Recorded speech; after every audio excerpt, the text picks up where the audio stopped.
Susan. Here we are. The people have spoken. Back for season 2 of APG's Hidden History. We have gotten a lot of interest from people demanding, where is season 2? I'm telling you, they're knocking down the door. And we decided to heed the people's call, much as the Army did 250 years ago. There you go with that 250 plug. I like it. I like it. That's right. This year, 2025, the Army is celebrating its 250th birthday. So as part of that celebration, we decided to bring back APG's Hidden History and talk about our very important role in America's Revolution. And what was Aberdeen Proving Ground's role during the American Revolution? Well, Sean, absolutely nothing. You have to remember that APG didn't exist until 1917. Well, I'm sure maybe, Washington could have been fishing on the gunpowder or something like that at this point, right? Right. Well, of course, this region of Maryland, not much was happening during the Revolutionary War. It was an agrarian society. There were certainly people who lived here, and there were a few major roads running north-south. Probably a lot of people like George Washington would have slept here. There's that famous sign, that's probably on a lot of old colonial homes. Right, or traveled up the road, which is now Route 7, which was the King's Highway, and then got renamed because that would have been the main route from Virginia through Maryland up to Philadelphia. Is there anything on the proving ground that dates to the Revolution or predates to the Revolution that's still standing or still exists? Yes, we have one property. We do. So one lonely property dates from the pre-revolutionary time frame that is still standing here within the boundaries of Aberdeen Proving Ground. Now, is this Aberdeen North or South? This is Aberdeen South. So the Edgewood area of APG is home to what is called the Presbury House, also called Quiet Lodge. Okay, that's ringing a bell. So the Presbury House, we believe, dates to about 1740, so well before the Revolution. 1740? 1740. It's still standing? It's still standing. You're telling me all the bombs and all the shaking and all the movement on the earth down at Edgewood, and this house is still standing? This house is there. It's been pretty well cared for by the Army since we took it over in 1917, but it is a very well-built house, exceptional for the time that it was built. There would have been other structures on the area of Edgewood and Aberdeen Proving Ground that were in existence at the same time. One notable example is the 1742 Maxwell Day House. Unfortunately, is that on Maxwell Point? It was around that area. I'm not sure, but unfortunately, the Army used it to test its flamethrower in 1942, and the whole thing was burned to the ground. Wow. Yikes. But that was a frame building. And okay. Now, the building that exists today, I'm assuming it's probably brick or stone or... Yes. So the Presbury House is a fairly high-style house for what would have been an agricultural landscape in 1740. There's a couple of reasons why we can date it to the mid-1700s. We have a fair amount of early documentation on the house. It was one of the first properties documented at the Proving Ground, and it's one of only 2 properties that is listed on the National Register of Historic Places. And that was done all the way back in 1974, so more than 50 years ago. Now, when it's on the National Register, is it tied to more than just Army's ownership? Yes. So there's criteria to become a National Register property. What being on the National Register affords a property is protection under the National Historic Preservation Act. But a property doesn't actually have to be listed in order to be protected. It just has to be eligible for the National Register. This property was actually listed. It was done partially in celebration of our last big birthday, which was the United States bicentennial in 1976. Oh, okay. So at that time, I was just a little pup by then. Well, I just want you to know. Me too. I was under the age of 10, let's say. You were well under the age of 10. You were under the age of 5. 5. Okay. Hey. Give yourself some credit. Go ahead. Sean. Okay. I didn't want to, I didn't want to get a big head about it. So this property, the Presbury House, it was built on a piece of land that had been surveyed back in the 1690s. So Wow, it was 1690s. Yeah, and it was surveyed as a tract of land called Elk Neck. And it was the property of a family called Collett, or Collett, Collett. And then it came to the Presburys through the wife's side of the family. So Martha Goldsmith married James Presbury. James Presbury was High Sheriff of Baltimore County at the time. Right. I say Baltimore County because Edgewood sits in Harford County today. Right. So Harford County wasn't created until 1774. Prior to that, it was all part of one large county, which was Baltimore County, which we talked about last season, if you remember a little bit. Did we? That's so long ago. Old Baltimore and how... Oh, okay. It's coming back to me. Yeah, okay. So the Goldsmiths were relatives of the Colletts, and it came through Martha's father to her. And they had the property resurveyed in 1719 under the same name, Elk Neck. And at that time, it was about 410 acres. So even though they inherited the property about 1719, and some documents have dated the building to 1720, there's a lot of reasons why it's probably not 1720. It's more likely that their son, George Presbury, built the house in about the 1740 time frame. And there's a couple of clues that this is a mid-18th century house. The first is that it is a center hall pattern house, meaning it has 2 rooms with a center passage. So it's room, passage, room, the stairways in the center passage. And not a very large home. No, either. it's 2 stories tall. So basically 4 rooms and a hallway on both floors. And that is a style that was really just starting to come into fashion in about 1720, 1730, but it tended to be more the style of cities. Now, small cities like Williamsburg and things like that. To have it become the style of a rural property means it's probably a little bit later. Somebody's not going to adopt that style for their rural property early in the development of that style. It's going to happen a little bit later. The second case is that it is built of brick in a style called glazed header Flemish bond. Now, I'm familiar with Flemish bond. Right. And that is basically, if you're looking at the brick and it's the short end, if you're looking down the brick, that's the header. Right. And then you have the stretcher, which is if you turn the brick to its side, right, it stretches. So, but you were saying the glazed header. There were styles and building practices that came into fashion and fell out of fashion. Early 1700s to the mid 1700s, the Flemish bond became a popular building style in the colonies. So it alternates header and stretcher, header, stretcher. It makes a very nice decorative pattern. And right about 1740 was like the peak of the fashion to have a Flemish bond with glazed headers. Okay. This was really more an American fashion or a colonial fashion rather than an English fashion because there were different techniques used for making bricks in the colonies versus making bricks in England, which clears up another kind of fallacy regarding this building. Would you say mystery? No, I wouldn't call it a mystery, but just... I'm calling it a mystery.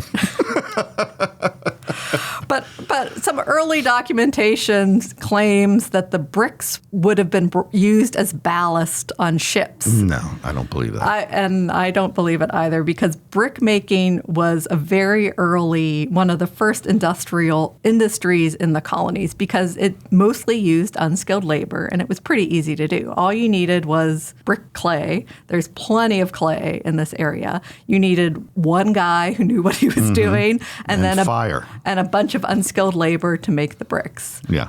One of the things that was different in making bricks in the colonies versus England is that England had switched to using coal to fire the bricks. Okay.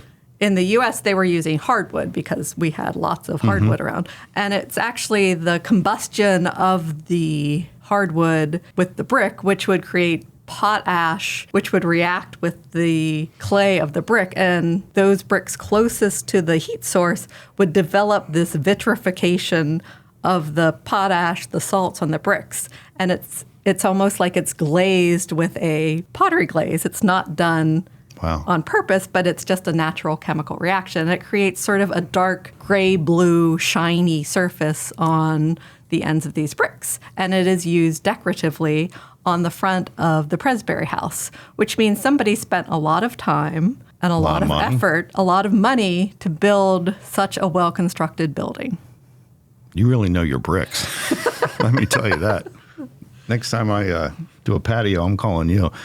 You know, Susan, we got to go see this place. Let's just get in the car now. Let's just drive down there and take a look at it. All right. Let me grab some equipment back here, and we can just get this done. And road trip time. Tell the bosses we'll be back in an hour. Let's get this going. So it's an electric car, so you don't hear it starting. Susan, since we got 20 minutes to kill here, let's do a little plug for the Army's 250. From its founding in 1775, the U.S. Army has defended freedom. Older than the nation itself, the Army has been the shield of our nation, democracy, and way of life, standing strong through the battlefields of the past and challenges of today. Throughout our 250-year heritage, the courage and dedication of our brave men and women have shaped us into the world's premier fighting force. Inspired by the next generation of soldiers, we remain committed to modernization, lethality, and readiness to face tomorrow's threats. Join us in celebrating the Army's 250th anniversary, a multi-year campaign as we honor the past and embrace the future on installations around the world and throughout local communities across the nation. Together, we commemorate the Army's legacy, forged in the fires of conflict and defined by courage. The U.S. Army, proudly serving for 250 years. Established June 14, 1775. This will defend.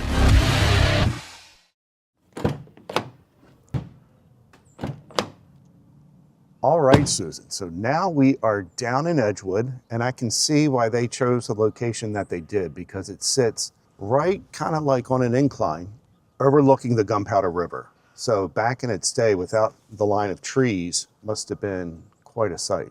Right. It's only about 500 yards away from the river. So, but as you said, it sits on the rise, slopes down to the Gunpowder River. So that would have been the commanding view from the house. And you would see the house if you were sailing up the river. Yes. It would be prominent there. And one thing we have to mention, that we are on the residential side.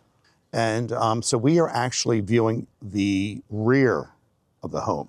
Right. So at the time, the main focus of the house would have been oriented towards the river, because that would have been the main access point to get to the house. There probably was an overland route, but that was probably not the main way that people would approach. And one thing that's clearly obvious that we didn't mention at all is that there is a two-story addition to the east wing of the home.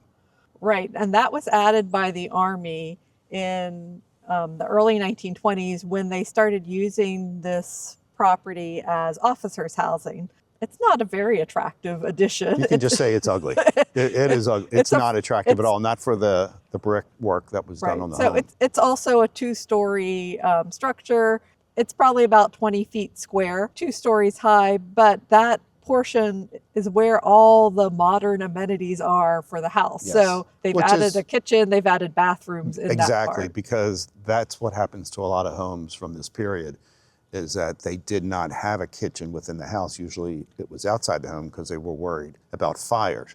And that's another thing that strikes me, is that you can tell that this house has been repaired or has suffered some type of catastrophic damage. Right. So in the William B. Marie's historical summary from about 1958, he's reflecting on a visit that he paid to this property. He called it Quiet Lodge Farm in 1913.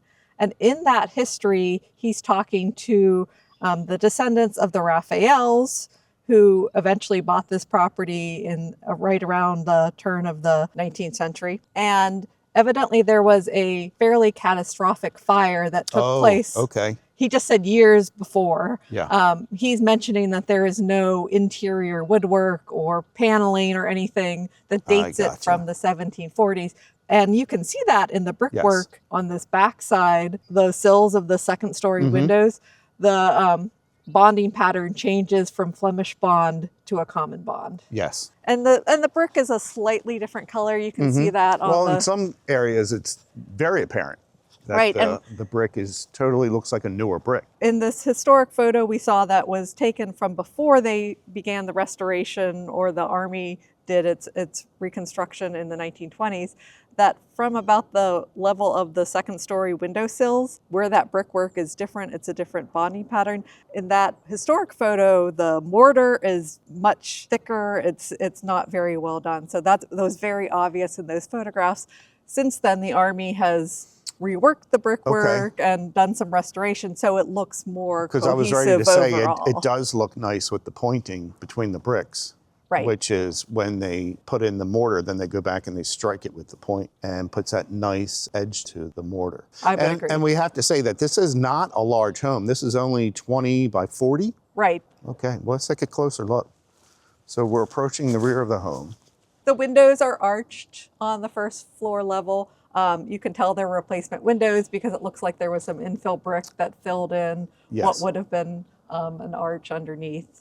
This is obviously the less decorative side because it's just plain bricks. They're not, the headers aren't glazed. They're consistently bricks across the facade. So let's walk around to the west side of the property. And you can see there must have been some addition to the chimney. Right. The original structure, you can see the original chimney is still there. There is currently a secondary chimney that has been built that extrudes from the surface of the wall. Yeah. And that is obviously newer because it's a different bond. It's held on with metal strap. But this is the end that has windows letting light into what would have been the parlor and the bedroom and the attic. Although there is a closed window, and that was documented pretty early. There is evidence that there was another window on the second floor that has since been bricked up. But they did take the time to do the Flemish bond, it appears. What do you call it again when the brick lifts from the surface? It's called spalling. It's when a different type of mortar is used that's maybe too hard for the brick, because historic mortars were made from natural materials. Often in this area it was burned oyster shells to use as the lime. Okay. They would move and expand with the expansion of the brick.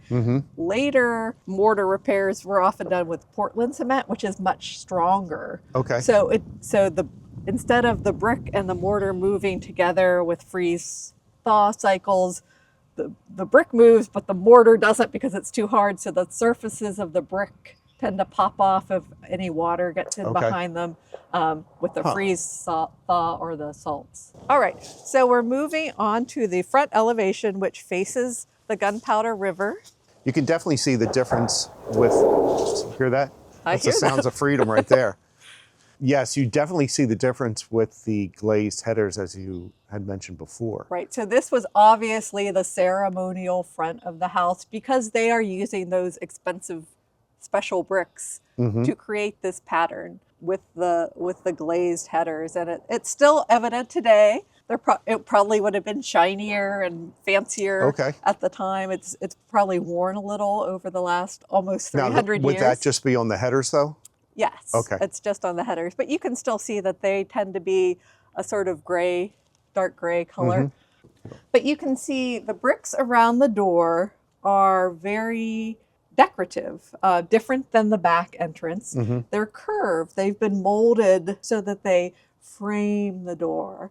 You can see that there is an OG brick water table, which means there's a curve right at the top of the foundation. To keep the water away from the foundation. Bounce some of the water off, but it's also a decorative So it's function. about 2 feet from the ground. Right, so that's probably where curves out, where the basement level is, but that would be that's indicated by the curved bricks that they've used to designate the water table from the rest of the building. And again, the water table is not glazed header, so this would be solid, and then you get into the main facade and you get the dark gray bricks, contrasting with the regular brick-colored bricks. And do you think there would have been some type of porch? Because today there exists a small screened-in porch that covers pretty much the width of the width of the house. They probably wouldn't have a porch, I don't think. There would have been other buildings, there would have been other areas of the yard and the land surrounding it that would have been used by the people living here. Okay. Because it's such a small, comparatively sized house.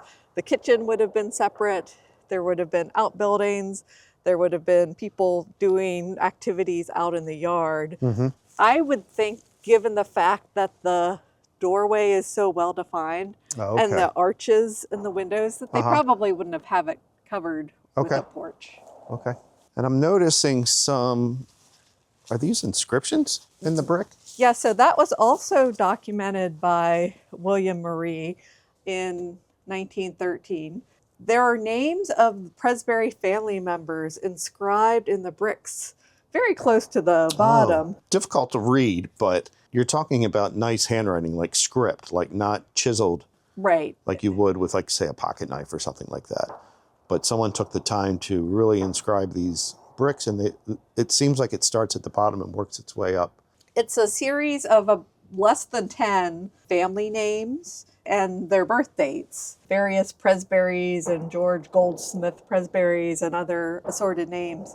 And they have their birth dates, and they range from about 1713 to 1759. Okay. So that makes me believe that they were done during the time the family lived here, not necessarily beforehand, because they wouldn't have known the people who were born, their dates. Although there is later graffiti of other people's names. I'm seeing that because it looks like over the years that maybe some soldiers this whole back wall has, if you take the time to look, you can see little inscriptions or people carving their names into the brick. Right. They're very hard to read at this point. Yeah. Even in 1913, he couldn't make out all the names very well. Okay. But even at that time, they were probably starting to wear away over time. I think it's just an interesting little piece of history attached to this house, that it's rightfully named the Presbury House. They have put their name on this building for all time.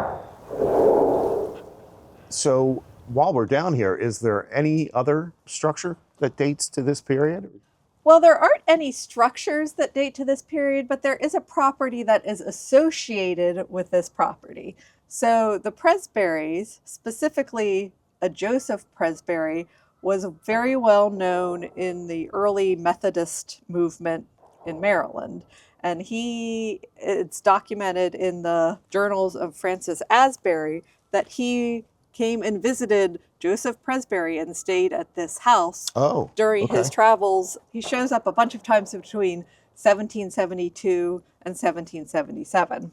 And we know that in 1773, Joseph Presbury deeded an acre of land. It's about a mile from here, still within the boundaries of the Edgewood area of APG. He deeded an acre of land to the trustees at the Methodist Church. The documentation at the time says the acre of land with the meeting house that has lately been constructed there. Okay. Right. So if we visit the site, we will find there what is currently called the Gunpowder Meeting House. Let's do it. The National Museum of the United States Army shares plans for their latest special exhibit, opening June 2025. Experience the sights and sounds of the American Revolution through the personal stories of the men and women who fought it. Curated specifically to commemorate the 250th anniversary of the Army's birthday in 2025 and of the American Revolution in 2026, this 5,000 square foot exhibition shares soldier stories and more than 280 artifacts from the first colonies, England, France, and Canada. Learn more and explore the special exhibition gallery at usarmymuseum.org.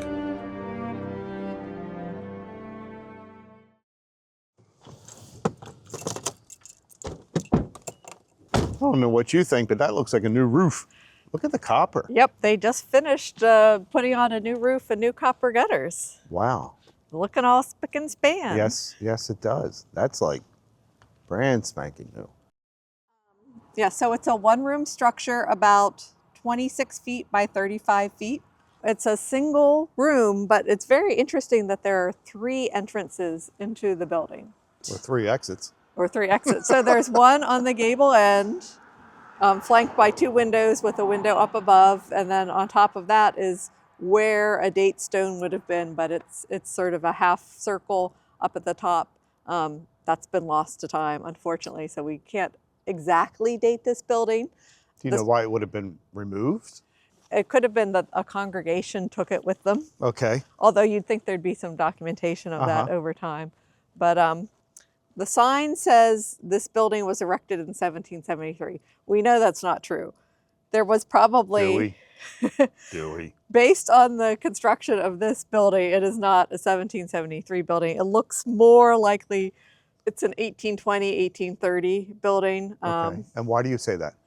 Well, it has some Greek revival kind of design features. Which is what? The flat arches, the fact the entrance is this sort of pediment front. It's just like the, which is sort of a Greek revival where you come in.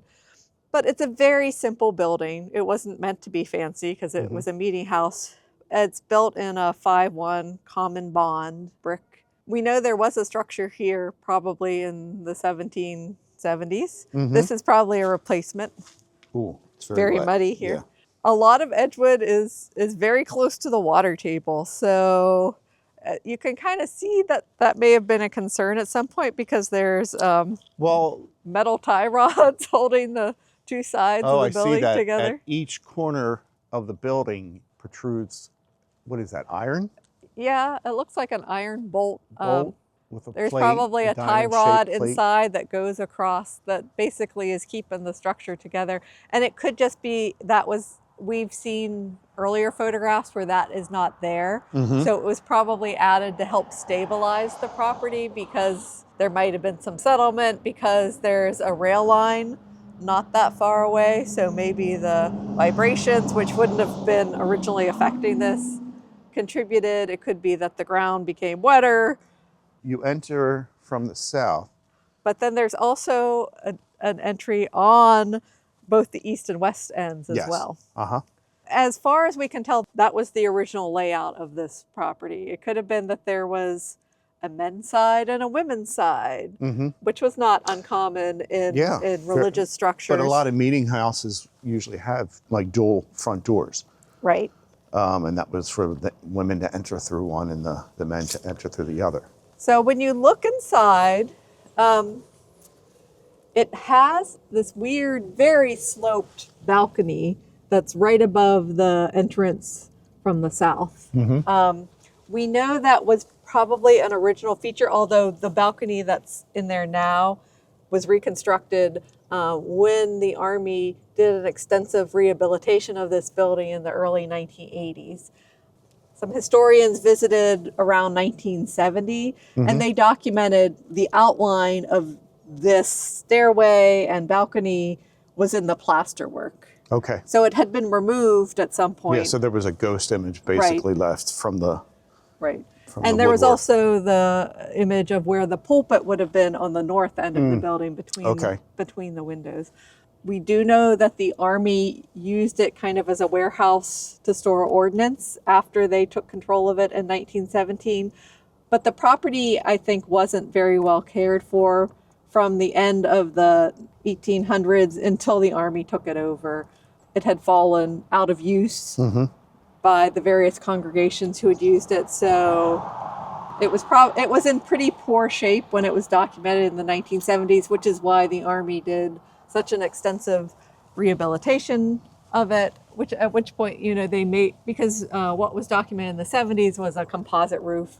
As you can see now, we've gone back to what would have been historic. It's wooden shingles, it's a copper gutter, nicely complements the corbel brick at the top. They've done some new flashing around the chimney to keep the water from infiltrating through the chimney, all in copper. So At the time of the visit in 1970, even then they said there was no evidence of a cemetery around here.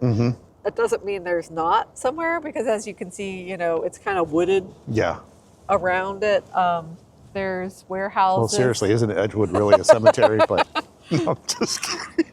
Well, there's warehouses to the east as you head more into central, the main road into Edgewood. This is kind of a quiet area of Edgewood.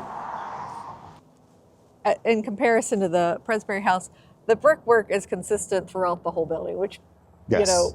unlike there where it was obvious that there had probably been some repairs done over time, probably due to that fire. There's no information that this was ever burned or anything. So No. the brickwork is, the windows are where the windows were. The brickwork lines up with the windows, with the doors. So those are the original openings for the building all around. And how long did it remain a meeting house? It was used for religious purposes up until 1886. After that, it, as I said, it kind of fell out of use, whether the congregation got too big for it or it was too far away from where people wanted to come. And so it just sort of became abandoned until the Army bought the whole property in 1917. Well, let's see if we can go inside.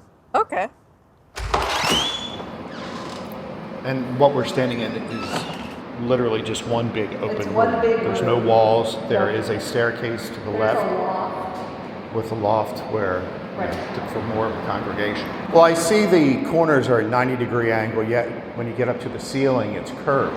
It's probably just because, Or is that contemporary? the angle. That's probably the angle of the joist. Right there. So they just. It's still not a sharp edge. I'm kind of surprised to see that. So there's probably not really attic space per se in here. This probably goes up Yeah. very close to the roof. Yeah, but it's a nice curve. Right. So they just built it to have, Sure. so your voice Echoes. resonate here. I'm glad we got to see the inside of the building. It's always a little bit of a different experience when you get to see the inside of something as well as the exterior. But now that we're coming to the end of our tour of the Gunpowder Meeting House, are there any other questions you have, Sean? Yes. When will we start booking for weddings and bar mitzvahs? I don't know. You'd have to figure out where to put the food trucks Because this would make a lovely venue for that. Well, how long do you think it will take us to get back up to the studio from here, Sean? Well, I can make it happen just like that. Susan, here we are back in a warm studio. Thank goodness. It was a little windy out there. All right. So what are some takeaways that you have seeing it firsthand and up close? It wasn't always in the hand of just one family. The Presburys sold it in 1799 to a Frenchman called Etienne Raphael. Can you say that again for me? Etienne Raphael. Oui, oui. And it was really the Raphaels who named the building Quiet Lodge. Okay, that was going to be my next question for you, is where that name came. Right. That wasn't used by the Presburys at all. The first reference to it is in the will of Etienne Raphael in 1811, when he names it Quiet Lodge. But then it continued to sort of be associated with the property, including when the Cadwalladers bought most of the peninsula down there. They owned the vast majority of what would become Edgewood. They bought it in 1854. They owned it up through 1917 when the Army came in. Okay. Right. The property, when it was in use in the 1740s, would have been the house, and then a lot of associated structures, probably a kitchen, agricultural buildings. In fact, Game room. Right. whatever. Okay. But the Presbury House is one of the few properties that has been determined that the archaeological relics would contribute to the eligibility of the property for the National Register, because it talks about the agricultural practices. For example, they found very defined refuse pits, which would have been associated with like a big like somebody was very deliberately throwing things away, including okay. ceramics and kitchen debris and things like that in specific locations, which would have been part of a larger managed landscape. Okay, excellent. My issue, Susan, is for some reason, every time I hear Presbury, I'm always thinking of like a church. Because the Presburys were instrumental in bringing the American Methodism movement into Harford County. Okay. Joseph Presbury was a follower of the Methodism movement, and he hosted some fairly big names in Methodism at the time, including Francis Asbury. Know him. Yes. Heard that name before. And Reverend John Littlejohn. So they were some of the... Wait. John Littlejohn?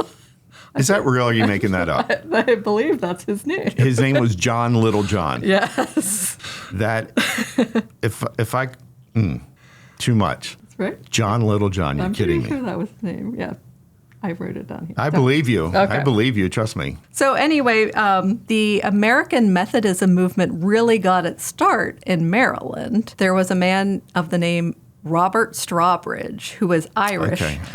I'm familiar with Yes. him. He's the one who brought the Methodist movement, which was started by the Wesleys in England, over to America. But at the same time that the Presburys were involved, the Methodists were meeting in Baltimore and really setting up what would become the Methodist Church. And so it was in the 1773 conference around the same time that the Presburys deeded an acre of land to the Methodist trustees for the building of a meeting house. Well, that's been exciting, Susan. I'm glad I got to spend the day with you. Got a little road trip in there. That's right. And I feel like I went back to my roots, Sean. And the fact that we went back to Edgewood, where I spent the first 12 years of my Army career. And I got to bring out a little bit of my architectural history degree, which I don't get to use during the normal course of my job. Well, I think you have me to thank for that. Thank you, Sean. You're welcome. Susan, this has been wonderful. And again, to our audience, these buildings are still standing. And I say this with peace and love. Please, please do not come onto the proving ground looking to explore these structures. They are locked. They are not open to the public. Is there anything else on your radar, Susan? Well, since we can't visit our Revolutionary era properties, I would recommend that people check out U.S. Army Center of Military History's website. They have a calendar of events celebrating the Army's 250th birthday, Revolutionary War events. You can look at it at history.army.mil/RevWar250. That sounds wonderful. And until next time, thank you for joining us.